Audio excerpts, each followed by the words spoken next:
মই তোমালোকক এষাৰ অসমীয়া ফকৰা যোজনাৰে কথা কৈছোঁ। সেয়া হ'ল শুই থকা শিয়ালে হাঁহ ধৰিব নোৱাৰে।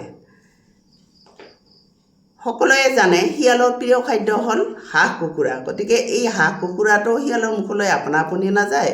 এই হাঁহ কুকুৰা পাবলৈ হ'লে শিয়ালে ৰাতিৰ অন্ধকাৰত গৃহস্থৰ ঘৰলৈ যাব লাগিব। তেতিয়াহে শিয়ালৰ পেট ভৰিব। ঠিক তেনেকৈ আমাৰ মানুহৰ ক্ষেত্ৰতো একেই।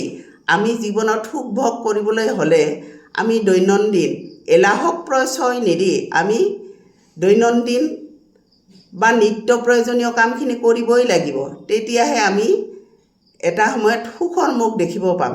গতিকে আমি জীৱনত কোনো দিনে এলাহক প্ৰশ্ৰয় দিয়া উচিত নহয়।